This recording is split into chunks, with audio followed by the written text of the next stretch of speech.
policy. You can't bottle it, you can't buy it, and there is precious little in today's budget that will inject any ray of confidence into Ireland's households. Now, there's one amazing fact about Ireland at the moment, which I'm sure the Taoiseach is very well aware of.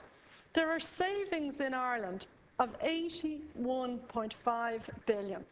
And the savings have been galloping up, just like Japan in their last decade, and just like the Germans for a long period of time. That was where a lot of our cheap credit came from. Germans didn't want to buy new kitchens. The Japanese didn't want to buy anything new at all. And we're doing now what they did. We're saving more and more. So customers, because of that, have stopped coming into shops. They've stopped coming in because they're nervous about the future. They've also stopped coming in to shops in the Republic because they know they're being ripped off. They know they've been ripped off on the sterling exchange rate. And so, you know, if you go to shopping centres or to shopping malls in Dublin, on the outskirts, or in any town in Ireland, there is footfall, you know, people walking through the shops. There is footfall. You see people walking about, but you see very, very few shopping bags. You know, previous Christmases, people, you know, used to have shopping bags coming out of them. Walk across to Grafton Street today. You know, you'll only see one or two stores with big crowds. This budget ought to have been directed at those kind of people. Imagine if just 10–20% of the savings that we're building up could be released for spending into the economy. It would actually transform your take from VAT and from other taxes. But the budget has just one focus, and that has just been too narrow for the times that we live in. The nation's economy certainly needs medicine. The virus injected by successive Fianna Fáil ministers for finance into our economic bloodstream has made painful medicine a necessity. But the patient needs nutrition as well as medicine to stage a full recovery. And today's budget is strong on medicine, but it's sadly thin on nutrition. I want to address the issue of fairness and tax. And, you know, Fianna Fáil made a conscious decision today not in any way to change the tax burden, except to a limited degree, on very high-income earners. I mean, fairness is probably the most vital ingredient that can unite our people in the challenge that we face to restore national solvency. Fairness unites. I think your package will divide people. We need more than ever a one Ireland mentality, a one nation vision that can demand burden sharing on the understanding that it is shared by all in proportion to their ability to take the pain. I have to say I've been appalled by the vicious smearing of public sector staff in recent weeks. Ministers have contributed, have connived in this smearing. If there is to be a blame game, they want someone else to be in the firing line, so they have let loose the dogs of war on every public employee. Why should the private sector, though, go down this cul-de-sac? It is private sector businesses who benefit most from public spending. It is private businesses that builds the schools, supplies the hospitals, sells the computer services to the state. The state is the biggest customer in this country of private business, of indigenous private business. This campaign to denigrate the public sector is no great help to business. It is, in a way, biting the hand that feeds you. Cut public funds and it is private business that takes the biggest hit. Make no mistake about it, we are genuinely all in this together.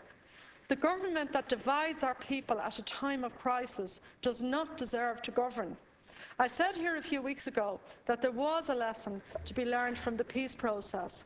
Nothing agreed until everything is agreed, and we all jump together. The word all is one of the simplest in the English language. It means the public sector, every rank, every grade. It means the professions, law, medicine, accountancy. It means the well-paid executives in the banks, commerce and industry. And it means those who did exceptionally well from the boom years, and there are many of those. Did this budget ask a fair amount of sacrifice from all of those people? I don't think it did. Many of the tax shelters remain firmly in place. I have a feature from the Sunday Business Post a few weeks back promoting a holiday home scheme in County Wicklow. It's in a beautiful part of the Garden County, but the focus of the feature is not the gorgeous scenery, but the attractive tax breaks that come with the purchase. No sign there of any let-up in the availability of this and other kinds of breaks that so corrode our tax code of its progressive character and fairness. The reports of the Revenue Commissioners still tell amazing tales of high earners with incredibly low effective tax rates. The restrictions in the 2006 budget only scratch the surface. I welcome the further restriction today, but I just want to remind you what Cliff Taylor wrote in the Sunday Business Post last Sunday. A study of those who are aggressively claiming tax reliefs, many of them related to property, showed that the 500,000 plus income group, that's people each with an income of 500,000 or more, had increased their tax contribution, but just to the bare, 20%. Now, you're proposing to bring that up another 10%, but as the Minister said in the earliest part of his speech, the marginal rate of tax on your average civil servant, your average private sector worker, who earns above 60,000, above about 37,000 if they're single, their average rate of tax at the moment is up around, their marginal rate of tax is up around the 53%, and their average rate of tax is much higher than what you're proposing today.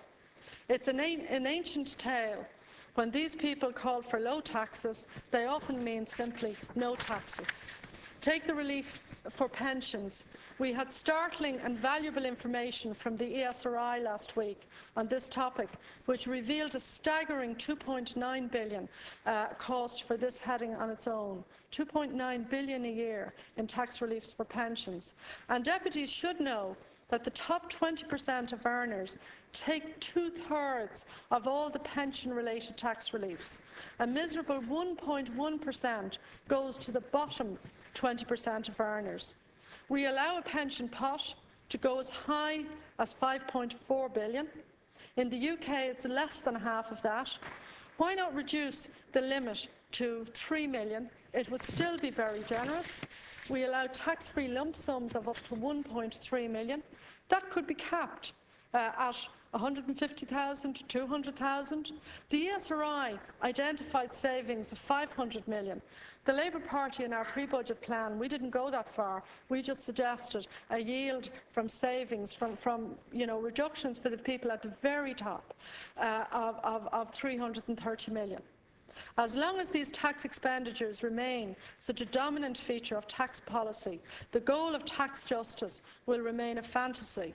The measures taken so far to remedy this injustice have been half-hearted in the extreme, and this tepid approach is repeated again in today's budget. I mean, this government has no reputation to lose, but it does have choices to make. Tax justice decisions are always hard to make, hard choices that ministers pretend to make, but which they never stop dodging. And I think that Minister Lenihan dodged a lot of the hard choices today. And one of the difficulties is that our economy at the moment is experiencing the worst recession most people alive have ever experienced, or hopefully will ever experience. It's already worse than the 1980s, and it isn't over yet, certainly not in this country. Fortunately, the remedial measures adopted by the European and other central banks have so far staved off a full slide from recession into total depression. That might change, though, if the ECB take a harder line on credit or on interest rates. It could also change if we go too fast down the road that the Minister has mapped out today. The consequence of cutting back on everything in sight is to push the country into a depression. That is a mad recipe for rising unemployment, social disruption, deeper poverty and falling living standards. The philosophy behind this budget has the potential to push our economy into a debt spiral of decline. And above all else, there is no clear message of hope from this budget today for all of those hundreds of thousands on the live register and the 75,000 that Fianna Fáil plan to have extra on the live register next year. Taxes are down, the deficit gets out of hand. What does the government do? It cuts spending power in the economy even more, and immediately consumers pay less and less. So the Minister cuts welfare payments, child benefit, so that families have less to spend and tax yields drop further. That's the debt spiral, and it haunts this budget like the ghost of Mr Micawber. We have an economic crisis on our hands. We have an unemployment crisis. We have a credit famine. But this minister is dealing with these crises solely as a national debt and a banking crisis. And that is just too narrow a focus. There's a character in Roman mythology called Janus, who showed two faces to the world, looking in opposite directions at the same time. And I think this government, is like Janus. One face tries to be the responsible and prudent manager of the nation's wealth, stabilising the budget and coming to grips with a new cold financial reality. Then we have the opposite face, the obedient agent of a reckless gang that brought this country to bankruptcy and ruin. This gang have to be rescued and bailed out at any price. The minister uses every device under the sun to hide the cost from angry citizens of the bailout of this gang. We've NAMA, special purpose vehicles, off-balance sheet borrowings, direct injections of scarce capital with no prospect of return, the National Pension Fund raided to support the rescue, annual interest payments on the money borrowed that run to hundreds of millions. This is the cost we, the people, have to pay in the vain hope of getting this gang back to business as before. This set of ministers has no notion, no vision whatsoever of an economic revival that has a focus other than the dream of restoring this small group back to the dominant place they had before. And this is the real face on display here today. They ran the country pretty much entirely for the benefit of this group. Now they plan the budget entirely to pay the cost of the clean-up and restore the gang to their commanding position. It cost us $4 billion to rescue Anglo-Irish in 2009, money we had to borrow and pay interest on. The interest cost alone in 2010 for the $4 billion for Anglo is probably going to be as high as $200 million. That's almost as much as the amount to be raised in cutting child benefit. So another way of looking at the cut in child benefit is to say that it's just to pay the interest on the Anglo injection of $4 billion in 2009. But we know from newspaper reports today that in fact there's going to be more borrowing for this bank and other banks. We hear the banks could need another $9 billion from the state next year, 4.8 for AIB, 2.8 for Bank of Ireland, 2 billion for Irish Nationwide. Tiny, tiny little building society. We're taking 8 billion of toxic debts, and we're now talking about putting 2 billion into a tiny little building society that was meant to help people provide, mortgages for acquiring a home. And all we got was 2 fingers. I mean, it's stunning. I mean, all told, the Irish taxpayer could be on the hook for a cool 15 billion over the next 2 years to fulfil Fianna Fáil's strategy on the banks. Even this assumes that NAMA breaks even and doesn't become a multi-billion drain on the taxpayer on the taxpayer every year, because the washing your face stuff about NAMA is only for the first few months to the first year of NAMA's operation. These sort of numbers today, honestly, put even today's horror budget in the halfpenny place. So, don't pretend that there's no link between the rescue of Anglo and the budget crisis we face. That pretense is at the heart of your budget strategy. It has those two faces. One, the harsh discipline for every citizen, social welfare recipients, public servants, and the other, the blank cheque to transfer the debts of bankrupt developers onto the taxpayer. It is the bond market, not the EU Commission, which will make the call on our national solvency. Bond investors are fully aware of government borrowing under every heading, and a borrowed euro is a borrowed euro, no matter how it's described. And the issue for bond investors is the risk of default.